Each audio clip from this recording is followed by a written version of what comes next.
Hey everyone, I'm so excited about today's episode. We're changing things up a little bit, and I'm actually going to get to interview a really up and coming author, our very own Laura Solomon, whose book just got released.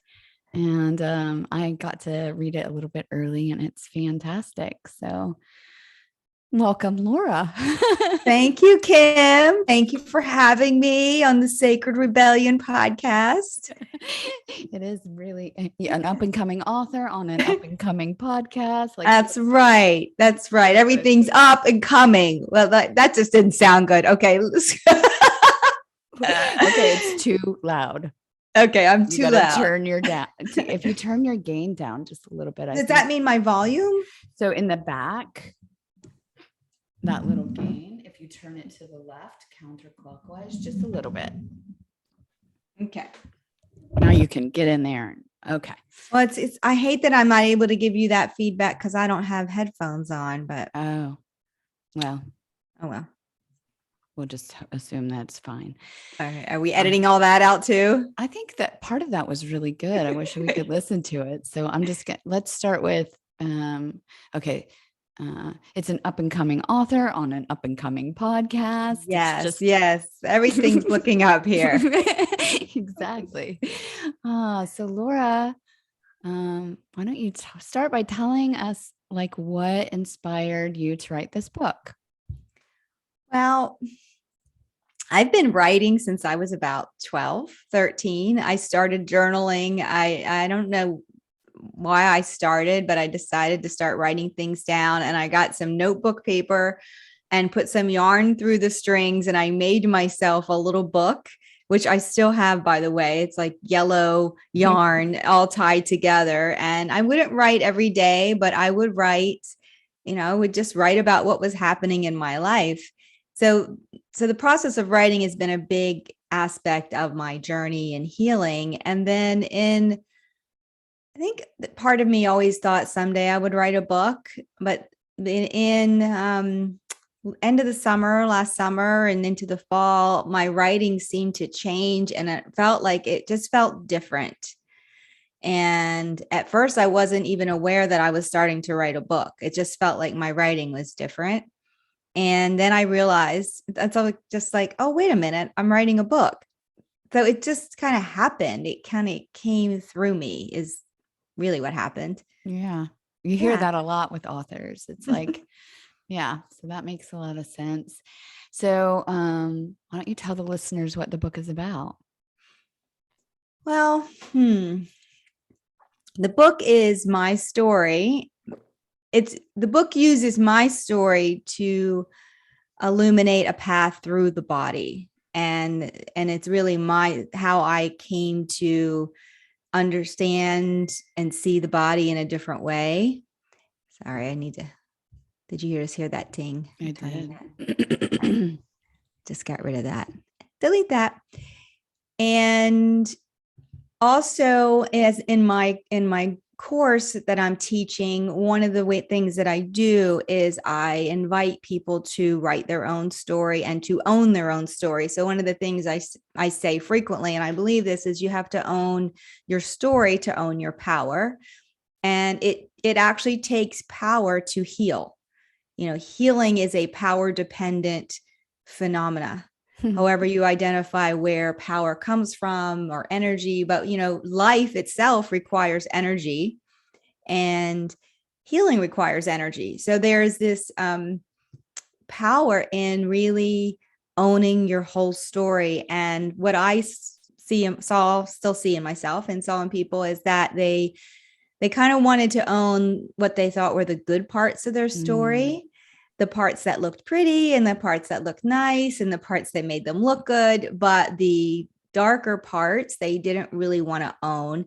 And what I could see so clearly in them was where their power was. I was actually talking to someone yesterday and she said, I have a lot of baggage. And I said, you have a lot of unpacked power. Mm-hmm. Let's not call it baggage anymore. It's yet to be unpacked power. That's what you have.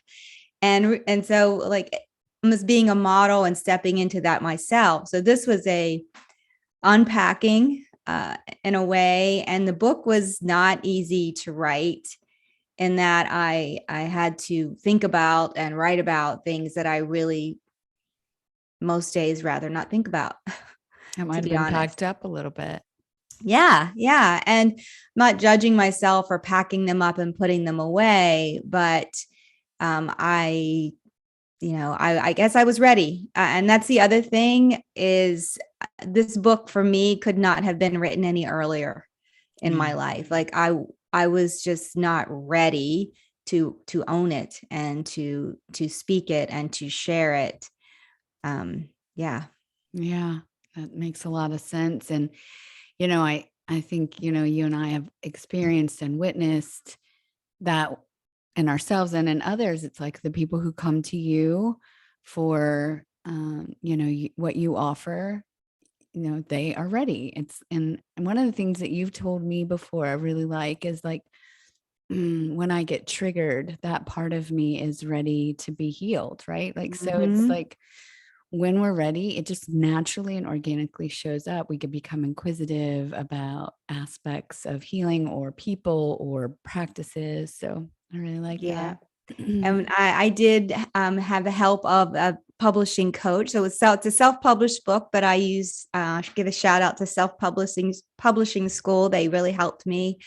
And one of the things that Chandler, the creator of that self-publishing school, says is that writing a book changes you, Mm-hmm. and books change lives. Yeah, And books have changed my life. And mine so I too. really reading and um, having that experience has changed my life, and writing a book changed me. And Yeah. I think that's true. Whether a person writes a book or not, it's like that owning the story. And of course, not everybody who writes a book is writing that kind of a story, but still, it's a creative process. So anytime you create, anytime you are a channel for something coming through, it changes you, Right. whether you're Yeah. painting something or drawing something or creating a child, right? Yeah. A child comes through you, you raise them, it changes you. Yeah. I'd also, and I think you kind of speak to this in your book, I think also not allowing something to come through, stifling the Mhm, energy, not wanting to face it, like that will also change you. And it's just a mhm. decision on whether you wish to change and become healthier and wholer, or if you want to fragment yourself and become less healthy, maybe. Yeah, in essence, it's opening up to more love, because that's Mm-hmm. always what is trying to come through, is more love, Mm-hmm. more love. But if we have these kind of wounded, scarred place, when the love starts to come through, it hurts. Yeah. And so the impulse is to constrict and contract and say, oh, I don't want that. That hurts. Where it's the very love that is going to heal you that's trying to come through. Mm-hmm. And in the book, I do quote, I think it's from the Gospel of Thomas, pretty sure. And it says, if you bring forth what is within you, it will heal you or save you. I can't remember exactly if it says heal you or save you. And if you don't bring forth what is within you, it will destroy you. Mm-hmm. And the lens that I use when it comes to the body, when we're not allowing what wants to come through us, then we end up with symptoms in the Yeah. body. That's evidence that there's something better, something good trying to come through. But the paradox is that it's sometimes painful, well, Yeah. often painful. And so it doesn't feel like something good is trying to come through. It feels like something bad is happening. Yeah. And, we've been indoctrinated into this narrative that when it's painful or uncomfortable, go to the doctor and ask them to help you make it go away. Get your painkillers, right? Yeah. Get your Yeah, painkillers. get your painkiller. And also, this is something I grew up with, that is that if you're good, you can avoid pain. Mm-hmm. And that leads to a lot of, like just perfectionism and not wanting to try things and not wanting to fail because failure can feel bad, all of those things. And I think that's a belief that is just a lie, that there's a pain-free way to get through life and that is the ideal way to get through life. Yeah. And as a parent, what's interesting, you can see how it happens because as a parent, like one of the hardest things is to see your child in pain. Right. And so we naturally want to relieve their pain, and not realizing that we're somehow giving them the message, we don't think you can handle this. Yeah. So let us step in and take it away. Yeah. And I mean, it's when it comes to physical pain, of course, I mean, that's different. I'm not talking about physical pain. I'm talking about, when they're disappointed, when they're sad, when they've tried to do something and you feel like they failed and all of those things. My mom would, her approach was funny. Like her defense against disappointment was don't ever get excited. And it's still to this day, I was talking to my brother and I said, have you ever noticed that you cannot get mom to admit she's excited about anything? And you also can't, she's never disappointed. Yeah. Well, yeah. Disappointment by the definition is unmet expectations. Right. Absolutely no expectations. You can't get disappointed. But no excitement. And Yeah. what is excitement? It's like this life coming through you. That's what excitement is. And bringing something new and something fresh into the world. So how can you not be excited when that's happening? Yeah. Yeah. I also love in the book how you relate the different centers of the body with times in your life and really inviting people to consider, what might have been happening in their lives at certain times and how that might affect, the functioning of that part of the body. So can you talk a little bit more about that? Yeah, if you think about when we come in as little fresh little souls, right? We have no screens on anything. We're just little sponges. We take it all in, and if we're some people are more sensitive than others, and they take even more in, and that's the way we're designed. And that is a survival. I talk about it in the book. It's our survival adaptation is you come in and you feel out what's going on with the people around you. And that's your parents, your siblings, your society, school, whatever you're exposed to, and you align with those beliefs. And that's not optional. Like human beings cannot survive. We're completely dependent on those around us. So we have to believe what we're told. It's non-negotiable, right? So, and it's not until we get much, much older that we can start to look at some of those beliefs and say, oh, wait a minute, those beliefs are really messing up my relationships. They're making me very sick. They're keeping me in an addiction, or whatever it is. But this is the tricky part. Those beliefs were installed as a matter of survival. So when you start to challenge those beliefs, it literally feels like you're going to die. So there is a sense of if I don't believe this anymore, and it could be, something so, there's lots of beliefs about worthiness. Like if I believe that I'm really of value, let's say in your family, you were not allowed to actually experience your value as a human being. You had to, kind of your parents said to you, you're worthless, right? You're not, one of my dad's favorite sayings, he would come home from work and he was tired, I'm sure. And he would walk in and we would be there and he maybe asked us to weed the garden or chop some firewood. I don't know. We wouldn't be chopping fire. I don't know. We would, whatever he asked us to do, and we wouldn't have done it up to his expectation. And he would say, you kids aren't worth a dime. You're not worth a dime. You are worthless. And I mean, I'm sure he wasn't really thinking about what that meant, but so that's a belief, right? Mhm. And so Mhm. you as a child, you don't have the capacity to reach inside and say, oh, he's tired. He had a rough day. He's probably not getting paid very well. He's probably worried about money, whatever he's worried, or maybe worried we're not going to have enough firewood for the winter or something. I don't know what he's worried about, but he doesn't really believe that his children are worthless. But as a child, Yeah. you can't do all that, right? So it just goes right in.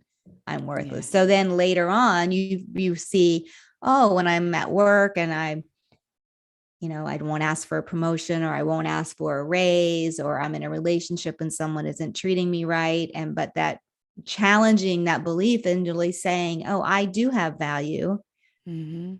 It's terrifying, Mhm.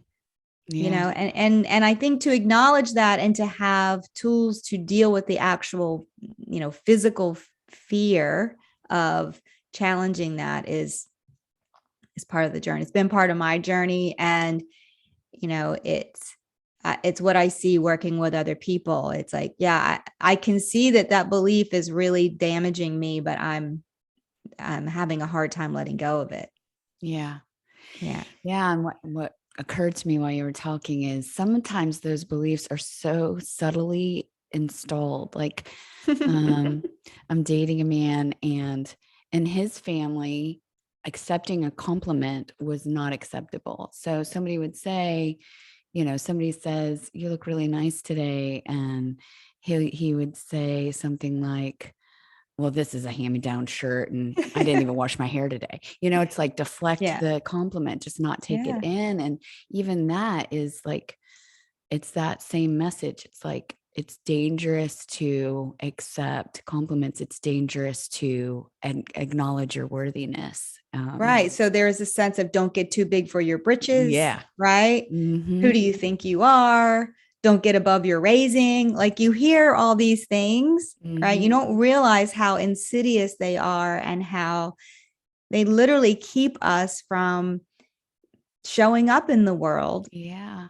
as we were, in our full potential. And it's not just showing up in the world so that we can experience whatever rich existence is offered. It's also showing up in the world to give all of our gifts, Yeah. and really enrich the lives of humanity. Yeah. Um, I mean, and I just love this book, and I'm definitely buying it for everybody I love. Oh, thank you. Yeah, I'm not just saying that. I really, really enjoyed it. It brought a lot out of me, but um, it's like, I don't remember what I was about to say. Dang it. It was really good. We were talking about showing up in the world and giving other people Oh yeah. permission, or sharing our gifts. You were talking about sharing your Yeah, gifts. and giving, yeah, and enriching. But it's like, if you're not, I think so often people just think that they're being arrogant or pompous if they see themselves as worthy. And Mm-hmm. um Yeah, yeah. there's Oh, I know something what I called was the. going to say. I was Oh, going to okay. say, had you not done this healing work, this beautiful book wouldn't have come out. And this is a gift you can give to the world. Right, It's really right, lovely. right. And it's everything we do to heal ourselves. We are doing it, not we do it for ourselves. That's why I say the book is about me, but it's not about me. It's Yeah. it's just using my life to demonstrate something, but it's just a demonstration. It's not about me. Yeah. And it was healing for you to do it. So it's almost a gift you gave yourself that just has this byproduct, right? Like to offer value to others as well. Yeah, and I think of all the people that have done that for me, right? Mm-hmm. Because writing a book is like, um Michael Pollan, Michael Pollan, he wrote The Omnivore's Dilemma and How to How to Change Your change your Mind. mind. Two of my favorite books. But he Caffeinated. said it takes a certain amount of hubris to write a book, because you have to believe that you have something unique to say, Mm-hmm. and you have to believe that you can say it in a way that is valuable, right? And it takes a lot to, and then you have to actually do it because it's a lot of work. Yeah. Right. So you're going to not just have this, I have something to say, but it's like, okay, and I'm going to devote this amount of my time, energy, and focus on doing it, and I don't know where I was going with that. Maybe we'll just edit that out. I'm noticing, since we're at a part where we're editing out, I'm noticing when I talk, I can sometimes hear myself, which I think is because of the headphones. So you might want to turn the volume down just a little bit on your computer so that Okay. you can still hear me, but maybe it won't pick up as much. Okay. Okay. Is that better? Um, Well, now I can't really hear you as no, much. you need to be able to hear me, but Okay. Yeah. just put it in that sweet spot where Yeah. you can hear me just fine, but it's not too loud. Okay, back to it. Go ahead. I have another question if you want. All right, just ask me another question. We'll edit Okay. all that out. Or we'll figure out what to do with it. Okay. The other thing that I really enjoyed about the book is I loved that every chapter follows a nice pattern. It's really nice. Like it starts to, You can thank my editor for that. it's nice. Thank you, editor. And in every chapter, you kind of talk about how the beliefs, there's a spectrum of beliefs around that Yeah. center of the body, and Yeah. recognizing that nobody probably, has an absolute positive belief. Like there's some falsehood in our beliefs, but there's Yeah. this spectrum, and it's really helpful to see the spectrum Mhm. and decide what message you want to reinforce Yeah. through the way that you speak to yourself. Yeah. I think, the awareness is the first step, right? And Yeah. then hopefully with some of the tools in the book, you can start to shift that, because just knowing it is just it's an important first step, but it's just the first step, until you are able to, as I talk in the book about energy and vibration and frequency, and really this is an embodied, I'm been a nurse practitioner for 3 decades. Like I'm all about the body, right? And where talk therapy can be helpful, but if it's not in the body, right? Because these stories are literally carried in your body. And Carolyn Mays, who I love and adore, she says your biography, your story, the story you tell yourself about yourself becomes your biology. Like it becomes your body, and it's happening all the time. So the stories that we're telling ourselves all the time, that's what's creating our body in real time. Like this is not something that was done a long time ago, and it's a dynamic, ongoing, moment by moment, happening all the time. So the hope in that is you can change that anytime in the present, and you start creating a new body, because your body is constantly being created. It's an ongoing thing. And we don't see it, but we have millions of cells dying and being created all the time. Like every organ in your body is being replaced over and over and over. So you can change that in real time. And that some people would call that a miracle. I call that understanding the nature of the universe. Like it's just understanding how things are really working. Yeah. And it doesn't have to be super complicated. I mean, that's the other thing, is that every change in my experience is just a subtle step, a small step. So, it starts with eliminating the word should from your vocabulary. It starts from just being really, really diligent about not saying negative things, like not saying when you forget to send somebody a thank you card, God, I'm so stupid. Why did I forget that? Or, you wake up late. I'm such a, fucking idiot because I can't set my alarm clock right. Like it's just being so gentle. And I believe, and this, my whole heart, that when we say those things, we not only damage ourselves, but we damage everybody. Like those are sentiments and words and energy that reverberate through the cosmos, and you can't stop that sentiment, but you can begin to reinforce a different thing, which is I'm human and I'm going to make mistakes and I'm really doing well and I'm okay. Yeah. Yeah. It sounds like it's not a big thing, but it's huge. Huge. It's huge the way we, talk to ourselves, and it affects our bodies. Yeah. Louise Hay, she was like the grandmother of Love the her. metaphysics, right? Body, Mhm. mind, but she was all about paying attention to the words you're using about yourself and about others, and that being in a place of judgment, and how damaging that is to your body. Yeah. Yeah. And she also believed that every single symptom in the body was connected to every single symptom. Like she has books published that identify a symptom, tell you what the belief Yeah. is, and give you a reinforcing, a different, a different And I mantra. agree with her Me too. 100%. There's a book to your left. So the interesting thing, the great thing about podcasting is that we can do it anywhere. So I'm at the beach today and Laura's at my house. There's a book to your left, Louise. Hey, no, it's down.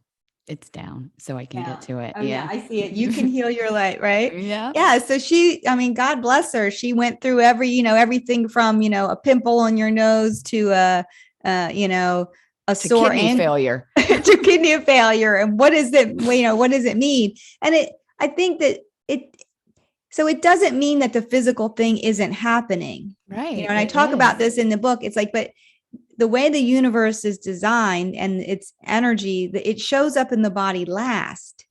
Yeah. And so it doesn't mean we don't address it. Once it's in the body, we have to address it. I mean, if you have a cut on your arm, you don't go into a whole metaphysical, affirmation. Well, maybe you do if you're at that level, but you clean it up and you put a Band-Aid on it. And then you really, I'll give you an example of something that's happening right now for me. So I have a large pit bull, and she pulled my shoulder. She saw a squirrel before I did. Normally I can keep control of her, but she saw it before me and she pulled my arm.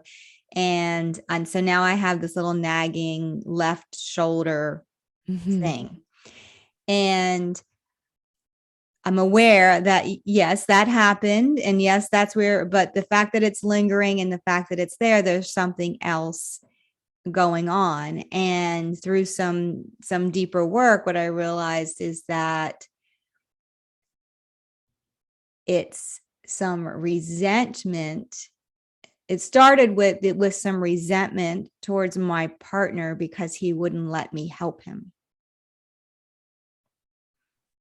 And but what it goes back to is thinking that my help is not of any value, and carrying the pain of that in my body. And so it's, that's so, yeah, I have to do my exercises to rehab my shoulder and I have to do that. But if I don't really deal with that belief, which is, I don't have value, then it's going to show up somewhere else in my body. Like, I know that. I've heard a similar sentiment from you on a number of occasions, which is I'm only valuable if I'm helping. Yes. Well, that's something else I learned from my mom. Yeah. You go and visit my mother. Oh, yeah. She will not sit and talk to you. No, she's going to be serving you. She will serve you. She will. Yeah. And people say, oh, your mother's so great, because she's serving. And it is lovely. She's 81 years old. When she goes to the doctor, she takes muffins to the doctor. She brings him muffins. She found out it was the bank teller's birthday. She went home, got her guitar, and came back and sang happy birthday to the bank. So I mean, in one hand, it's like, whoa, like what a giving, loving person. Yeah. But I've had some conversations with her, and this is not her words because she would never curse, but she basically said, if I'm not helping somebody, I feel like a piece of shit.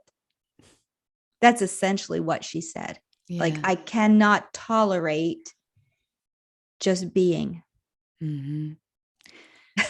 Yeah. And I can't tolerate it. I've heard, and I believe that love is a verb, like acting in those ways, and that way of serving is loving. But to your point, we're not people say you're not human doings, you're human beings. And I think as a society, we really struggle with just being present. So, Right. But she doesn't feel valuable. yeah. If she shows up at the doctor's, so I don't want to get into this whole judgment about my mother, but it's just to show how, and my mom has had cancer twice Mm. and has pretty significant cardiovascular disease. Mm-hmm. And yeah, I think the two are related. Yeah. Like, I mean, not the two. I think that what has shown up in her body is related to those beliefs that she has about herself. And I also know there's nothing I can do about that. Right. I mean, I could show up, and this is another lesson. I could show up, call her every day and say, Mother, you are valuable just because you're here on the planet, and you're just because you're here. But she won't believe it. Yeah. I know. Yeah. That's the thing. Wayne Dyer said, when the student is ready, the teacher appears. Like, we've heard these messages over and over and over again, but until you're ready To literally take it into your body and don't even hear it. And change your vibe. This is another thing. Oh, what I was going to say when you were talking about these changes happen in increments. Subtle. That, and I talk about this in the book, that when we have these awarenesses and the realizations, maybe not everybody, but I tend to be impatient. Yeah. So it's like, oh, okay, I have all these beliefs. I got to get rid of those beliefs now, and then I'm going to be great. And, and I'm just already mad that it already hasn't happened. Right. I read that book and I should be, whatever. I've known about Louise Hay for 20 years. Why do I still have beliefs that create pain in my shoulder? Like I shouldn't. Right. But it's if you think of your body as an instrument, as a technology, and we're gradually turning it up or allowing more love in, like it has to be gradual. Yeah. Like if someone, there's a word, it's awful. So if I tell you something and I say something is awful, you think it's Terrible. bad. Yeah. Right. But if you take that word apart, it's awe, right? And full of awe. Mm. And if we do this to ourselves and we try to force ourselves to take in more love than we are ready for, it literally is awful. We can't take it in. It's too much. And I've seen this some working with people with plant medicine. They actually experience how loved they are, like for real, and it's too much. Like they can't.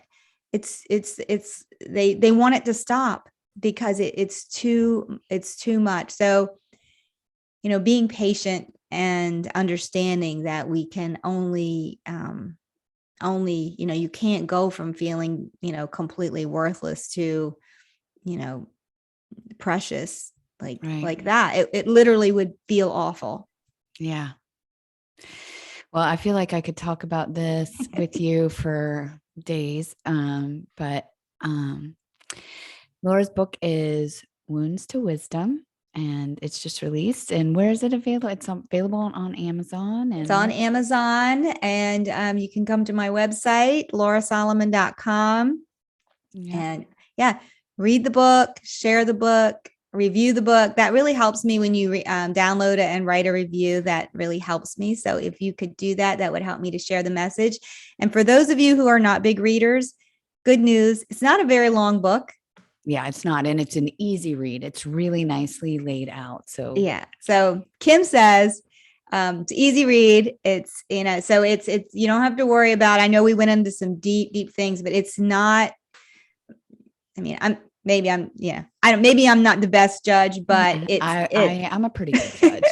It's really easy. And the chapters are nice size. So you can take one in and like let it marinate in you and then go back for the next thing. And then with the book, I have there's questions in the book for that to help you get more out of it. And then I have a free downloadable journal that goes with the book that you can have. And then of course I have other resources that I won't get into right now, but I have a whole, well, I will get into it. I have a whole course that really takes you much deeper into the book, into the material that's in the book. And then, of course, I still work with people one-on-one. Yeah. Are you Yay. ready for the lightning round? Oh, gosh, yes. Oh, good. 1, what rules have you chosen to rebel against on your journey to health? So many. Well, I mean, the first rule was that I left the church, and probably the biggest rule that I have broken was as I have found my own relationship with God, the divine, my higher power, whatever you want to call it, on my own terms. And all the ways that people told me that it had to happen, I broke those rules. Yeah. What does the word holy mean to you? It means trusting my whole story and owning that whole story, and trusting, even if I don't 100% understand it in this moment, that there will be a moment that I will understand that everything happened in the way it needed to be. What do you want to say to a listener right now to help them rise up? Read my book. That's what I was going to say. That's an easy one. I love everybody. Yeah.